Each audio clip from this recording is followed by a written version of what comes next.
Hi friends, hello అందరికీ. నేను ఈరోజైతే ఇండక్షన్ కుక్ స్టవ్ గురించి చెప్పబోతున్నాను. ఇది గ్యాస్ అయిపోయినప్పుడు, గ్యాస్ పని చేయనప్పుడు బాగా యూజ్ అవుతుంది. ఇంకా గ్యాస్ లేని వాళ్ళకు కూడా బాగా యూజ్ అవుతుంది. ఇందులో త్వరగా కుక్ అవుతాయి. ఇందులో వచ్చేసి టైం సెట్ చేసి వేరే పని కూడా చేసుకోవచ్చు. అదే టైం అవ్వగానే ఆఫ్ అవుతుంది.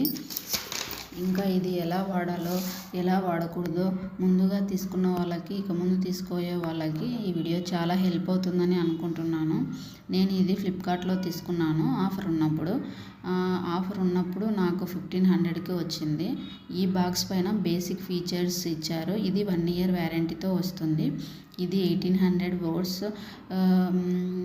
ఫెదర్ టచ్తో సేవ్ చేస్తుంది. ఎల్పిజితో కంపేర్ చేస్తే బ్యాక్ సైడ్ ఏవి యూజ్ చేయాలి అని వచ్చింది. ఇది వ్యారంటీ కార్డ్తో వస్తుంది. ఇందులో కొన్ని ఇచ్చారు, like dosa, idli, deep fry, water ఎలా బాయిల్ చేసుకోవాలి, ఇవన్నీ బటన్స్ ఇచ్చారు. ఆటోమేటిక్గా టైం సెట్ చేస్తే అదే ఆఫ్ అవుతుంది. టెంపరేచర్ డౌన్ అప్ కూడా ఉంటుంది. ఇది ఆన్ ఆఫ్ బటన్ యూజ్ చేస్తే చాలు. ఇది ఎలా వాడాలో తెలుసుకునే ముందు ఎలా వాడకూడదో తెలుసుకుందాము. ఇది ఎగ్జాస్టింగ్ ఫ్యాన్. టేబుల్ పైన పెట్టుకున్నప్పుడు దాని పక్కన క్లాత్స్ కానీ పేపర్స్ కానీ లేకుండా ఫ్లాట్గా ఉండేలా చూసుకోవాలి. ఆఫ్ చేయక కూడా దీని వెనకాల ఫ్యాన్ అనేది ఉంటుంది. మనం ఇది ఆన్ చేయగానే వెనకాల ఫ్యాన్ ఆన్ అవుతుంది. మనం ఆఫ్ చేయగానే ఫ్యాన్ కూడా ఆఫ్ అవుతుంది. ఆఫ్ అయిన తర్వాతనే ప్లగ్ అనేది తీసేయాలి. ఇది 3 hours కన్నా ఎక్కువసేపు యూజ్ చేయకూడదు. అలా వాడాల్సి వచ్చినప్పుడు అర్ధగంటకు ఒకసారి గ్యాప్ ఇచ్చి వాడుకోవచ్చు. డిస్ప్లేలో మనకి E0, E1, E2 చూపిస్తాయి. E0 అంటే ఇండక్షన్ స్టవ్కి ఆ పాత్ర అనేది సరిపోలేదు అని, E1 అంటే వోల్టేజ్ లో అని, E2 అంటే వోల్టేజ్ హై అని. ఇది ఎలా వాడాలో చూద్దాము ఇప్పుడు. నేను ఆన్ చేసి దీనిపైన స్టీల్ పాత్రలో మీకు చూపించడానికి పాలు ఎలా పొంగించాలో చూపిస్తున్నాను. నేను స్టీల్దే పెట్టాను దీనిపైన. స్టీల్ పెట్టడం వల్ల ఇది 1000 watts అనేది డిఫాల్ట్గా చూపించింది. ఇంకా దీంట్లో టైమర్ కూడా సెట్ చేసుకోవచ్చు. కుకింగ్ అయిపోయిన తర్వాత పవర్ ఆఫ్ చేయాలి.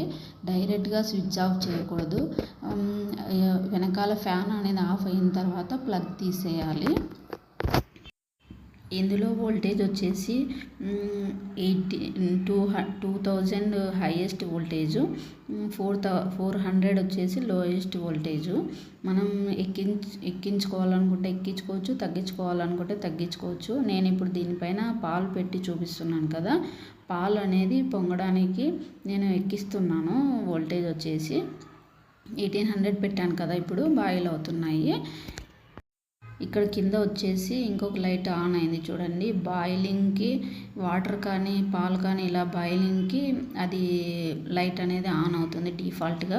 దీన్ని వచ్చేసి అడ్వాంటేజ్ వచ్చేసి మనము చేత్తో టచ్ చేసినా కూడా కాలదన్నమాట. మనం ఎక్కడికి వరకు అయితే క్వాంటిటీ పాలు నేను సగం వరకు పెట్టాను కాబట్టి అంతవరకే హీట్ అవుతుంది. దానిపైన హీట్ అవ్వదు కాబట్టి మనం చేత్తో కూడా ముట్టుకోవచ్చు. ఇక్కడ పాలు పొంగొస్తున్నాయి చూడండి. నేను ఇప్పుడు దీనిని డైరెక్ట్గా ఆఫ్ చేయకుండా పవర్ ఆఫ్ చేసిన తర్వాత స్విచ్ ఆఫ్ చేసేసాను. అలా చేసుకోవాలి, డైరెక్ట్గా ఆఫ్ చేయకూడదు.